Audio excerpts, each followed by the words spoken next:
लेकर के बात आरजेडी की हो, बात एलजेपी की हो, बात बीजेपी की हो, तमाम राजनीतिक दल जो भी इस समय चुनावी मैदान में है, बाढ़ को लेकर के, उन व्यवस्थाओं को लेकर के आज तक कोई नीति क्यों नहीं बन पाई? कमी कहां रह गई? विपिन शर्मा साहब।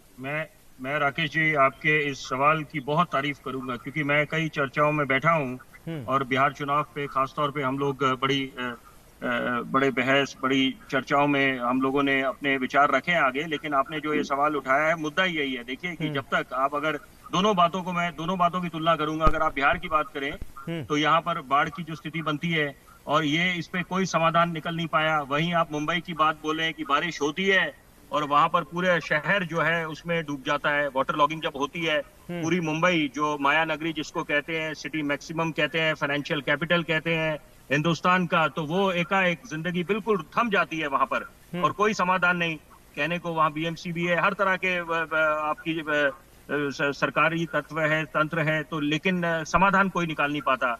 बहरहाल मुद्दा देखिए, आप इन चुनाव की बात करें, जिस तरीके से लोगों ने जो लोकतंत्र के इस महापर्व में बढ़ चढ़ के हिस्सेदारी निभाई है, क्योंकि कोरोना काल में हम लोग जी रहे हैं और इलेक्शन कमीशन की बात करें, केंद्र सरकार की बात करें, अपने अपने इंतजाम थे यहाँ पर और लोगों ने भी उत्साह दिखाया है। और महिलाओं ने खास तौर पे, अगर हम दूसरे चरण की बात करें जो मतदान का था, तो यहाँ पर बहुत उत्साह दिखा महिलाओं में। तो वो, लेकिन बिहार के संदर्भ में जब बात होती है तो एक बात मैं बोलना चाहूंगा जो बहुत अहमियत रखती है कि यहाँ पर एंटी इनकम्बेंसी जो फैक्टर हम अक्सर चुनावों में जिस पे चर्चा करते हैं, वो बिहार के संदर्भ में लागू नहीं होती है। क्योंकि कारण यह है कि अगर आप 2000 की बात करें, 2000 में जो वोटर टर्नआउट प्रतिशत था वो 62% था और उसके बाद 2005 में वो इतनी भारी गिरावट आई, 46% पे आके गिरा।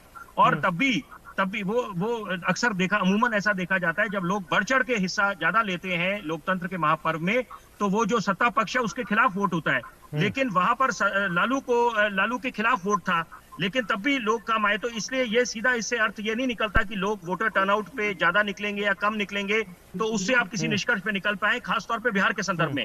लेकिन यहाँ पर मुद्दों का भरमार है, क्योंकि चुनौतियां काफी हैं। कोरोना काल में हम लोग जी रहे हैं, उधर से चीन का अतिक्रमण, उधर से देखिए चुनावी रैलियों में अपने जो लोगों ने, जो राजनीतिक दलों ने अपने जो प्रलोभन दिए, या ये कहिए संकल्प पत्र में, विजन डॉक्यूमेंट्स में जो सपना दिखाया, कोई 19 लाख रोजगार की बात करता है, कोई 10 लाख की बात करता है। मैं यहाँ पर ये बोलना चाहूंगा कि एक दौर वो था जब आप बात करते थे, बुनियादी मुद्दे हुआ करते थे, सड़क, बिजली, पानी।